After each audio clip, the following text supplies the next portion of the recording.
دنیا کی زندگی میں سب سے اچھی چیز ماڈسٹی ہے اور سب سے بری چیز آروگنس ہے. یعنی تواضع سب سے اچھی چیز ہے اور آروگنس سب سے بری چیز ہے. یہ بات میں نے اس لیے کہی کہ حدیث میں آیا ہے من تواضع رفعہ اللہ. جس نے ماڈسٹی کا طریقہ اختیار کیا، جس نے تواضع کی روش اختیار کی، تو خدا اس کو اونچا اٹھاتا ہے. اور دوسری طرف حدیث میں یہ ہے کہ جس آدمی کے اندر کبر ہو، کبر یعنی آروگنس، تو خدا اس کو ذلیل کر دیتا ہے. یہ دونوں باتیں قرآن اور حدیث میں موجود ہیں. اور میری اپنی زندگی کا تجربہ بھی یہی ہے کہ ماڈسٹی اس دنیا میں سب سے اچھی چیز ہے اور آروگنس اس دنیا میں سب سے بری چیز ہے.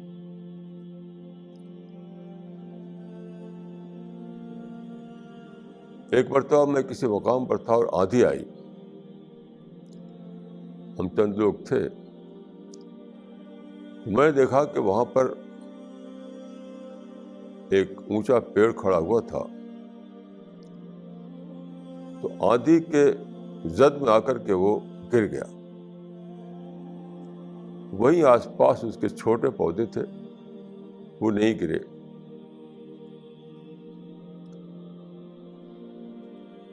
چھوٹے پودے ویسے کے ویسے رہے اور جو بڑا پیڑ تھا وہ آندھی کے مقابلے میں گر گیا. تو میں نے اپنے ساتھیوں سے کہا کہ دیکھیے، اس کو دیکھیے آپ جو ہوا، یہ خدا ایک ڈیمونسٹریشن دے رہا ہے اسی بات کا. یہ ماڈسٹی اس دنیا میں پے کرتی ہے اور آروگنس اس دنیا میں کسی کے کام نہیں آتا. کیسے؟ دیکھیے، یہ پیڑ جو کھڑا ہوا تھا وہ اس کے اندر اکڑ تھی، وہ اکڑ کو سمبلائز کر رہا تھا. تو کیا ہوا؟ وہ سیدھے کھڑا رہا کہ مجھے جھکنا نہیں ہے. آندھی کا جھونکا اس سے ٹکرایا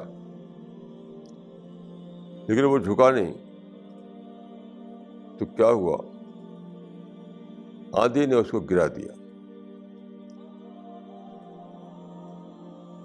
جو پیڑ اس سے پہلے کھڑا ہوا تھا سیدھا، وہ زمین پر گر پڑا. یہ تھا اکڑ کا یا آروگنس کا رزلٹ.